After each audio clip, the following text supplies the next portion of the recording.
अस्सलाम वालेकुम। इस एपिसोड में सबसे पहले कई कबीले का मंजर नज़र आता है। आयमा कहती है कि बेटा, कमांडर पागलों की तरह तुम्हें ढूंढ रहा है। इसके सिपाहियों को किसी ने मार दिया और वो गुस्से से कबीले में आ गया। हकीम आरफ कहता है, हजूर, ऐसा लगता है कि ये बेरहम कुत्ता हमारे खिलाफ ज़ाती ही रंजिश का शिकार है। वो अपना गुस्सा हम पर निकालता है। जिन चीज़ों को वो नहीं संभाल सकता वो हमें कसूरवार समझता है। गुंदूस कहता है, इसने कसम खाई है कि अगर अर्तुगरुल साहब सोना नहीं लेकर आए तो मैं तमाम कबीले को कत्ल कर दूंगा। अर्तुगरुल कहता है, कमांडर अच्छी तरह जानता है कि हम कोई आम कबीला नहीं हैं। वो जानता है कि जब तक वो हमें ख़त्म नहीं करता वो इन ज़मीनों में अपनी हुक्मरानी नहीं कर सकता और अपनी मर्ज़ी के बंदे नहीं ला सकता। लेकिन तुम फिक्र मत करो, कुत्तों के भौंकने से भेड़िए खौफज़दा नहीं होते। दूसरी तरफ वेबुल का कबीला नज़र आता है। इल्बला कहती है, बहुत हो गया सरमाया, अब बैठ जाओ, तुम्हारा ज़ख्म अभी ताज़ा है। सरमाया कहती है, वो ज़ख्म क्या जो मैंने पीठ पर खाया था, मैंने अपने दिल पर इससे भी गहरा ज़ख्म खाया है। इल्बला कहती है, इसका क्या मतलब है? सरमाया कहती है, क्या ये तुम पूछ रही हो बहन, इसका क्या मतलब है? मुझे ये बताओ कि तुमने सजाना के हक़ में अपनी गवाही क्यों दी? अगर तुम सजाना के ख़िलाफ़ गवाही देती तो सजाना को सज़ा मिल जाती। आगे से इल्बला कहती है कि मैंने सिर्फ सच का साथ दिया। क्या ये हमारे लायक था कि हम झूठ बोलते और गलत बयानी करते बहन? सरमाया कहती है, तुम बस करो बस। बहरहाल ज़्यादती करने वालों को मिलेगा जिसके वो हकदार हैं सरमाया। दूसरी तरफ कमांडर साउथ में अर्तुगरुल का वे इंतज़ार कर रहा होता है। बेबुलत कहता है, मैंने तुम्हें बताया था जब तक अर्तुगरुल का खात्मा नहीं होता और ना ही तुम और ना ही हम इन ज़मीनों पर हुक्मरानी कर सकते हैं। कमांडर कहता है, हम जो चाहें वो कर सकते हैं। हम पूरे जहां के हुक्मरान हैं, जहां हुक्मरानी कर सकेंगे वहां करेंगे। लेकिन मुझे लगता है कि तुम बुरी तरह से अर्तुगरुल से डर गए हो। बेबुलत कहता है, मुझे किसी से डरने की कोई ज़रूरत नहीं है कमांडर, मैं सिर्फ तुम्हें बता रहा हूँ कि मामलात कैसे चल रहे हैं। तुम्हें मालूम होना चाहिए इसने खैमे में आकर सबके सामने मेरे फ़ैसले को नहीं माना। ये तुम्हारे साथ किया गया है, मेरे साथ नहीं, क्योंकि तुमने मुझे सरदार आला बनाया था। कमांडर गुस्से से कहता है कि इन पंजू ने बहुत से बागी जिन्होंने मेरी अतायत करने से इनकार किया था साल कुचला है। अर्तुगरुल की बारी भी आएगी। फिर अर्तुगरुल साउथ में आ जाता है तो घंटी वाला अर्तुगरुल को कहता है कि दरगूस तक आपकी मालूमात मैंने पहुंचा दी थी। संदूक पहले से ही रास्ते पर है और मैंने सिपाहियों को इतला दे दी है। आप अकेले ही आए हैं हजूर, क्या आप सोना नहीं साथ लाए? अर्तुगरुल मुस्कुराता है और फिर अंदर चला जाता है। अंदर जाता है तो कमांडर पूछता है, अर्तुगरुल सोना कहाँ है? अर्तुगरुल कहता है, मैं सोना नहीं लाया।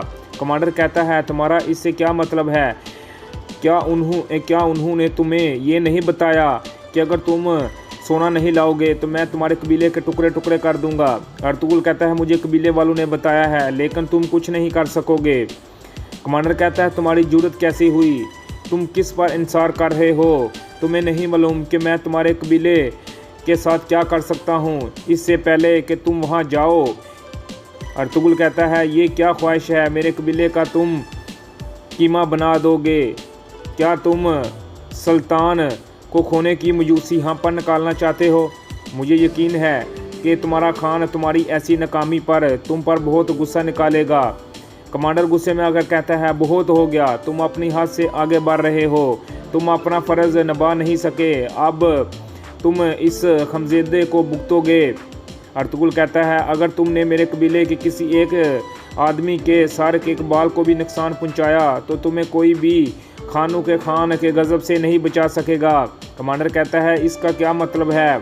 अर्तुगरुल कहता है, मैं तुम्हारे लिए एक ऐसी चीज़ लाया हूँ, ये तुम्हारे खान के गज़ब से तुम्हें बचाएगी। इसके साथ मंगोर रियासत में हर एक के लिए तुम्हारा मकाम बढ़ जाएगा और तुम्हारे लिए मकाम के दरवाजे खुल जाएंगे। कमांडर कहता है कि तुम्हारा क्या मतलब है?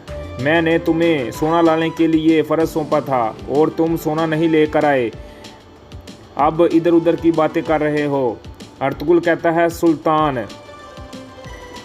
कमांडर कहता है कि सुल्तान बीच में कहाँ से आ गया?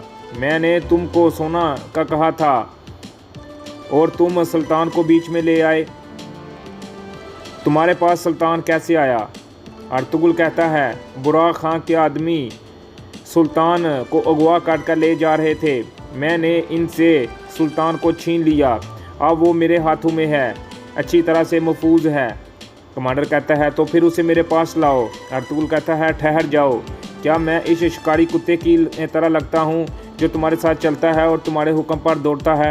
सबसे पहले तुम्हें मेरी शर्तें माननी होगी, इसके बाद मैं सुल्तान को तुम्हारे हवाले कर दूंगा। कमांडर कहता है, तुम्हें मेरे साथ शर्त तय करने की किसने हिम्मत दी? अर्तुगरुल कहता है, मैं वो शख्स हूँ जिसने तुम्हारी सारी साख अपने हाथों में रखी हुई है। अगर तुम मेरी दरख्वास्त नहीं मानते तो मैं तुम्हें कुछ भी नहीं दूंगा। तुम समझते हो कि तुम मुझसे जो चाहे ले लोगे और फिर मुझसे एक चाल चलोगे। तुम सोना नहीं ढूंढ सके। मुझे अपने कबीले पर हमला करने से रोकने के लिए तुमने सुल्तान के बारे में कहानी रट ली। अब तुम्हें मालूम है कि तुम्हारे कबीले के साथ मैं क्या करने वाला हूँ। अर्तुगरुल कहता है, अगर तुम मुझे जल वतन करोगे तो ये मेरे लिए हिजरत होगी, अगर कत्ल करोगे तो ये शहादत होगी।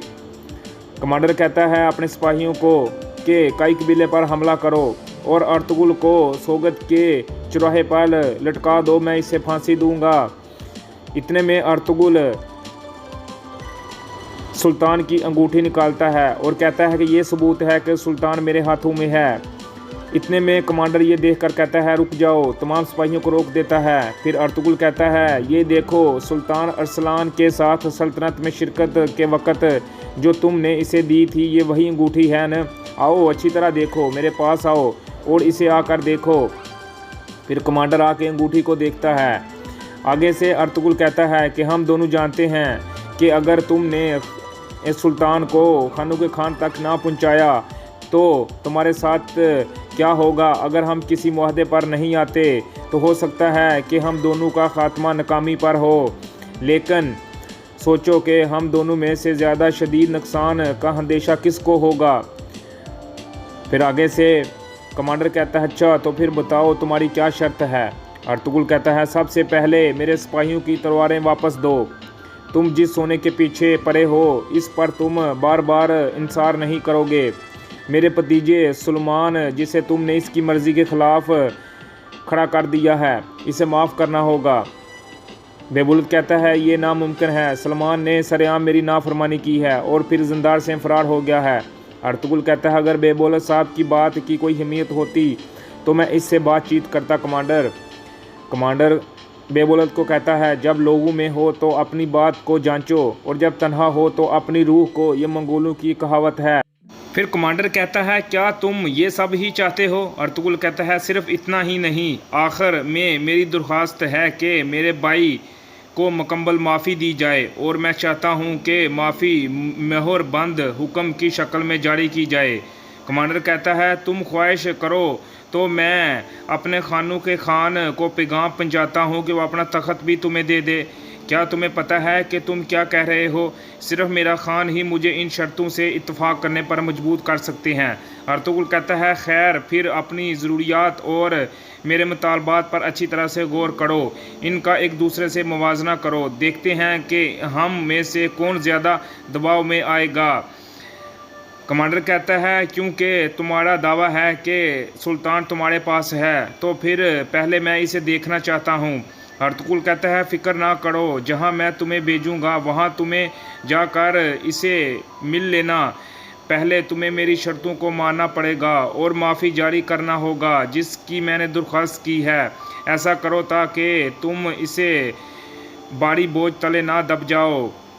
कमांडर कहता है, मुझे तुम्हारी शर्तें कबूल हैं, लेकिन अगर पहले से ही तुमने कोई चाल चली और सुल्तान तुमने मुझे ना दिया तो मैं वापस आकर तुम्हारे कबीले को ज़मीन बोस कर दूंगा। अर्तुगरुल कहता है, ज़रा जल्दी करो, इन माफ़ियों को मोहर बंद करो और तैयारियां शुरू करो क्योंकि वक्त बहुत कम है। खानों के खान तुमसे सुल्तान की वापसी का मुंतज़िर है। कमांडर कहता है, मेरे पास जल्दी से कागज़ लाओ। दूसरी तरफ तुर्गुत कहता है कि अर्तुगरुल साहब शर्तें कबूल करने के बाद यहाँ पे आएंगे और आपको इस जगह से लेकर दूसरी जगह ले जाएंगे। सुल्तान कहता है अगर सब हमारे मंसूबे के मुताबिक ना हुआ तो, अगर कमांडर ने हमारे साथ कोई चाल चली तो। तुर्गत कहता है फिर आखिर हम शहादत नोश करेंगे सुल्तान। सुल्तान कहता है मुझे अपनी जान की कोई फ़िक्र नहीं है, मेरी फ़िक्र हमारी आवदा है तुर्गत साहब। दूसरी तरफ मुआहदा कलम बंद हो जाता है। कमांडर कहता है कि मैंने अपना फ़र्ज़ पूरा करने के बाद मैं तुम्हारे साथ मज़ीद काम करूँगा। अर्तुगरुल कहता है हम अपनी तरफ बढ़ते हुए हाथ कभी वापस नहीं मोड़ते, अगर ये दोस्ती में बढ़ेंगे तो हम इसको थाम लेंगे, अगर दुश्मनी को ज़हन में रख कर बढ़ेंगे तो हम इसे काट देंगे। फिर अर्तुगरुल चला जाता है।